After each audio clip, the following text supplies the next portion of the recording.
近50天来，俄军首次在晚上没有使用沙赫德无人机袭击乌克兰。乌俄战场最新战报：乌军第82旅伏击俄第155旅突击队第3作战旅歼灭俄增援部队。以军转向黎巴嫩南部作战，面临艰巨挑战。半岛局势升级，朝鲜炸毁部分韩朝道路，韩军向朝鲜军事分界线以南进行应对射击。精彩资讯即将开始。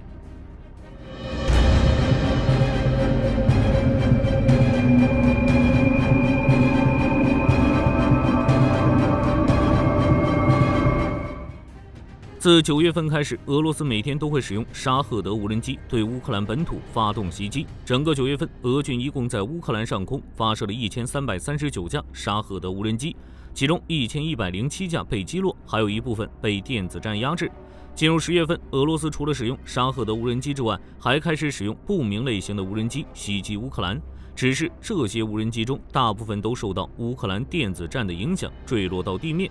而在10月14日的晚上，俄罗斯没有使用沙赫德无人机袭击乌克兰。乌克兰空军司令部通信部代理负责人尤里伊赫纳特表示，在过去48天的时间里，这是第一次夜晚没有沙赫德。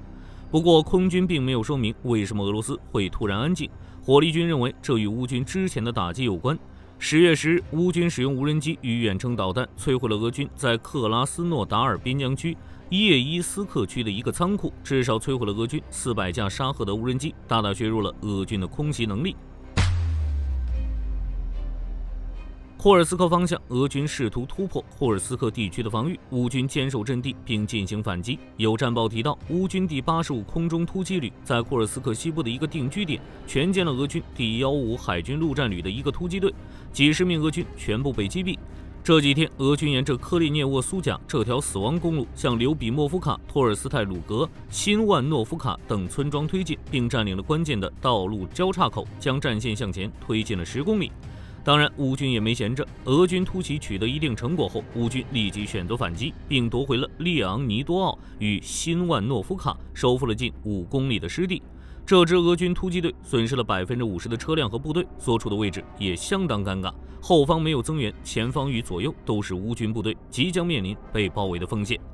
与此同时，奥尔戈夫卡、马特维耶夫卡以及刘比莫夫卡的乌军并没有遭遇太大的损失，可以瞄准为俄军部队提供增援的公路。这条部队已经可以宣布死刑了。目前，霍尔斯克的秋季泥泞季节已经开始，加上俄军人员的损失，进攻幅度或许会有所下降，从而影响俄军在库尔斯克的作战计划。即使普京将夺回库尔斯克的最后期限改为15号，俄军也无法完成作战目标。而且，俄罗斯最近又从乌边境地区撤离了3万多人，目前为止，仅库尔斯克地区就已经撤离了112337人，这也从侧面说明了俄军对库尔斯克战况不乐观。哈尔科夫方向，10月13日和14日，俄军在斯塔里奇亚附近进行了地面袭击，以小组的形式向乌军阵地推进。不过，就跟火力军之前说的一样，俄军的动向乌军看得一清二楚。于是，乌军第3作战旅使用攻击无人机与无人机投掷炸弹，击退了俄军的进攻，并摧毁俄军一辆步兵战车与一个步兵排。目前，俄军第16特战旅的成员在哈尔科夫北部进行活动，第18摩托化步兵师则继续在利普奇附近活动。顿涅茨克方向，乌军收复了托列茨克中部失去的阵地。地点定位录像显示，俄军第132摩托化步枪旅在托列茨克中部炮击乌军，说明乌军已经夺回该地区的阵地。俄军的拉维纳营正在托列茨克境内活动。红军村方向，俄军发动了新的进攻，但前线没有明显的变化。有消息称，俄军已经在米尔诺赫拉德附近推进，但没有证据，大概率又是俄罗斯媒体在吹牛。库拉霍沃方向，俄军进行了一次加强排的机械化突击，由25辆装甲车与5辆坦克组成，但是被乌军第79空中突击旅击退，并摧毁了7辆装甲车与1辆坦克，33名俄军被消灭。目前，俄军的兵力不足以支撑全线进攻，近期的重心似乎转移至乌东南线顿涅茨克扎波罗热州边境地区。俄军继续选择推进，但前线没有很大的变化。不过，有消息称，俄军向普里尤特涅东北部和列瓦德涅北部推进。乌克兰马里乌波尔市长顾问彼得罗·安德留申科于10月14日表示，俄军开始将大量人员从新亚速斯克转移到费多里夫卡或波罗西，大概率会在该方向发起新一轮的进攻。同时，乌克兰总参谋部报告称，俄军使用60枚非制导航空火箭弹袭击了辛达里夫卡附近。俄军第336海军步兵旅的风暴分队成员正在莱瓦德内开展行动。扎波罗热方向10月13日和14日，俄军在小托克马奇卡与辛达尼利夫卡进行了地面攻击，但没有取得任何确认的进展。第聂伯罗方向，俄军向赫尔松州左岸与第聂伯河三角洲的岛屿发动袭击，同样没有进展。除了战场之外，俄军还频繁打击奥德萨港口的民用船只。奥德萨的官员表示，俄军在10月14日白天使用弹道导弹袭击了奥德萨港，击中了悬挂伯利兹国旗的民用船只与悬挂帕劳国旗的干货船，以及港口基础设施和粮食仓库。这已经是自10月5日以来，俄军第4次袭击停靠在乌克兰港口的民用船只。乌克兰消息来源报道称，俄军于10月5日、10月7日以及10月9日夜间袭击了停靠在奥德萨港的民用船只。俄罗斯针对乌克兰港口地区的打击，目的就是破坏乌克兰的粮食走廊，阻碍乌克兰在战争期间的经济生存能力，破坏国际社会对乌克兰的支持，并迫使乌克兰过早谈判。只是具体能有多少用处，那就不好说了。以色列展开地面战争的地带已经从加沙转移至黎巴嫩南部。10月14日，英国《金融时报》报道，以色列向黎巴嫩南部灌木丛推进，并揭露了内部情形。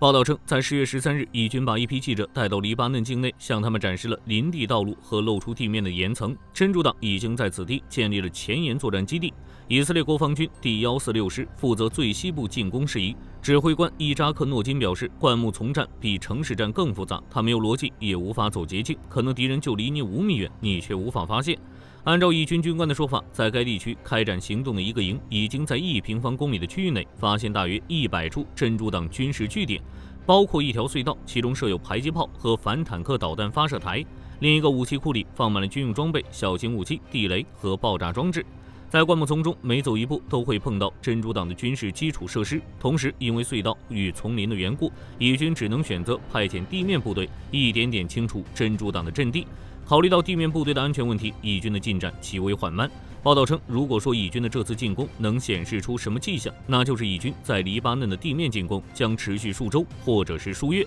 这不是以色列与真主党的第一次冲突，在2006年，以色列与真主党的冲突持续了1个多月，最终双方陷入僵局。而且在2006年时，以军并没有选择进入灌木丛，而是绕了过去。而就当前的情况来看，以军丛林作战将面临艰巨挑战。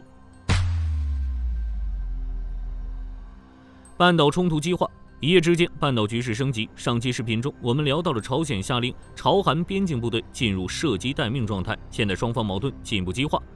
10月15日，韩国称朝鲜在朝韩军事分界线以北炸毁连接朝韩的京义线、东海线部分区间道路。韩国联合参谋本部还公布了现场视频，而韩国则是在韩朝军事分界线以南进行射击，以回应朝鲜的爆破行动。近几个月以来，朝鲜与韩国持续开展宣传战。韩国利用大型气球向朝鲜投放反朝传单，作为回应，朝鲜向韩国投放垃圾气球。无人机事件发生后，从10月9日起，朝鲜宣布完全切断与韩国连接的铁路与公路，进行防御设施要塞化加固工程，并警告韩国。而韩国则是命令边境的炮兵联合部队和担负重要火力打击任务的部队进入完全射击准备状态。现在双方在朝韩军事分界线附近展开火力对射，地区局势恶性循环之下，半岛局势进一步紧张，爆发意外冲突的风险越来越高。除了半岛局势，朝鲜在乌俄战场也很有存在感。美国《华盛顿邮报》消息披露称，乌克兰军情局已经通知美国，俄罗斯将迎来数千名朝鲜士兵。当前这些朝鲜士兵正在进行针对训练，预计将在2024年底进入顿巴斯战场。泽连斯基在10月14日的谈话中也表示，朝鲜已经实际参与战争。根据法新社报道，美菲两国的海军陆战队将各自派出1000多名士兵，外附近海域举行大规模联演，名为 KM&G。澳大利亚、英国、日本和韩国也将派遣部分士兵参与。演习时间从10月15日持续到25日，外籍内容包括2栖登陆、实弹射击等项目。菲律宾海军陆战队司令罗哈斯表示，此次联演旨在促进伙伴国家之间的合作关系，以及增强各国士兵间的作业互通性。根据路透社报道，澳大利亚于10月16日对外宣称，能在该国西部地区投资数十亿美元，扩建现有的造船厂和其他基础设施。媒体表示，澳大利亚之所以要迫切发展该国西部地区的造船业，主要是因为美英澳三方安全伙伴关系防务合作协议。按照协议内容，美英两国将于2027年在澳大利亚港口部署潜艇，并进行周边的安全巡逻任务。作为交换，澳大利亚将在2030年代初从美国购买最多5艘核动力攻击潜艇，同时还将会与英国联合建造新型核动力攻击潜艇。为了能够确保上述计划的正常实施，澳大利亚国防部长马尔斯表示，将会在3年内提供约8500万美元进行先期投资，用于升级位于珀斯附近的亨德森造船厂设施。同时，他还提到，该造船厂未来将为该国陆军建造登陆艇，为海军建造通用巡防舰以及其他船舰。根据乌克兰媒体报道，德国基民盟主席弗里德里希·莫茨表示，一旦他成功担任德国总理，他会要求俄罗斯总统普京停止袭击乌克兰平民。如果普京拒绝，那么德国将取消乌克兰军队使用远程武器的限制，并分阶段向乌克兰提供金牛座导弹。另外，德国内政部长南希·费瑟表示，目前在所有军援乌克兰的国家里，德国排名第2，仅次于美国。因此，为了阻止德国援助乌克兰，俄罗斯正在采取一些龌龊手段。例如，德国议会监督委员会副主席罗德里希·基塞维克表示，俄罗斯的29155特种部队可能会在德国境内组织迫害活动。又或是根据德国安全部门消息人士透露，俄罗斯情报部门正进行间谍活动，并散布虚假信息。根据路透社报道，意大利莱昂纳多公司和德国莱茵金属公司对外宣称，将以各自50%的出资占比，在意大利拉斯佩齐亚成立一家合资企业，名为莱昂纳多莱茵金属军用车辆公司，旨在为意大利生产新的山猫步兵战车，用以取代现役的达多步兵战车和 M113装甲运兵车，以及黑豹主战坦克，用以取代现役的公羊主战坦克。按照双方协议，目前意大利陆军需要1000多辆装甲车，合资企业将会在2027年至2028年之前生产出20辆相关的原型车。该原型车通过相关测试以及各项数据达标后，将于2029年至2041年间进行量产并交付。在满足其需求后，后续订单会转向国际客户。值得一提的是，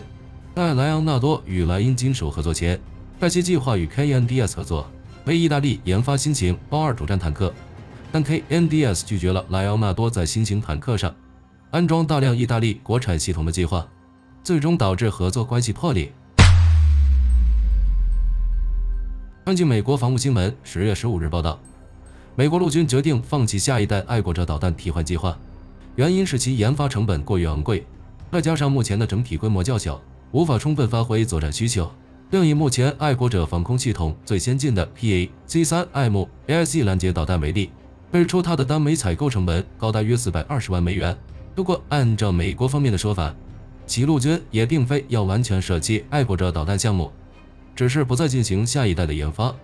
目前，美国陆军打算对 PA-C3M AIC 拦截导弹进行升级，并为爱国者防空系统的生态体系开发新雷达。而且，美国陆军为了避免过度依赖爱国者防空系统，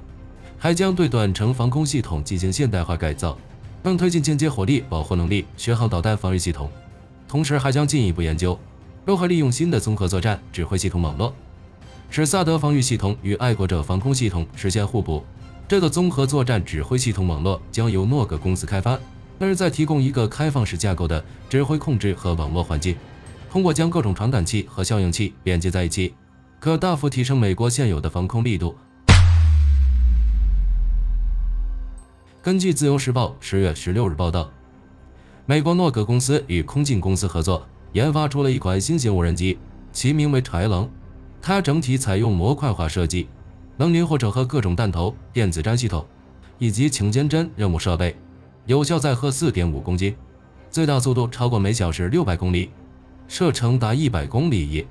滞空时间可达15分钟。另外，按照美国方面的说法，豺狼无人机的整体性能介于弹簧刀300与弹簧刀600之间，而其中弹簧刀300适用于短程精准打击任务，弹簧刀600用于反装甲任务。而豺狼则平衡了速度、续航力和有效载荷，能以更远距离投送较重的武器。那更保持作战灵活性。根据《自由时报》10月16日报道，为强化地面部队作战的态势感知，美军正在测试新一代单兵战术套件，其名为整合视觉扩增系统。它以混合实境技术为基础，通过结合格斗护目镜与抬头显示器等方式，能让士兵在训练和实战情境中拥有全天候的态势感知能力，强化部队作战的机动性与杀伤力。而且按照美国方面的说法，该套件还能够与美军新一代搬运武器的火控系统联动，能够进一步提高士兵的作战能力。另外，根据美国官员透露，这款战术套件已于去年交付给美国陆军第10山地师进行了初步测试，预计明年起还将会由第101空降师、第4步兵师进行营级测试。待测试通过后，或将开始进行量产并全面投入使用。根据美国防务新闻报道，法国海军近日向埃克塞尔公司订购了一艘自主式无人潜航器。这款自主式无人潜航器基由 ULYX 潜航器改进而成，未来将配备惯性导航系统和声学传感器，让集成远程操作的机器人组件能够监视6000米深的海底关键基础设施。预计其将会于2030年前交付。媒体表示，法国之所以要订购这款自主式无人潜航器，那是因为法国的海底战战略。法国国防部曾表示，法国军队的海上行动能力很大程度上取决于控制海洋的深度。为此，法国于2022年2月发布海底战战略，大通过水下自主系统将法国海军的海底监视及作战能力拓展到水下6000米，并要求海军到2026年形成初始作战能力，2028年在大西洋和地中海2条海岸线形成持续预警能力。根据美国国家广播公司新闻网报道，10月15日晚，美国海军对外宣称，一架咆哮者电战机在华盛顿州雷尼尔山东边进行飞行训练时，由于未知情况突然坠毁。事后，美国海军出动海鹰直升机进行搜救，但截止目前为止，机上2名飞行员仍下落不明，事故原因也在调查中。根据莫斯科时报报道，沙特阿拉伯王储穆罕默德·本·萨勒曼没有接受出席将于10月22日至24日在喀山举行的金砖国家峰会邀请，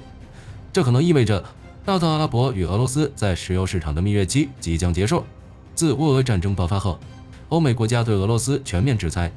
其中就包括石油业务。为了能够维持全球石油供应平衡，美国曾试图说服沙特阿拉伯增加石油产量，以替代俄罗斯石油空缺出来的市场份额。然而，沙特阿拉伯不仅没有选择增产，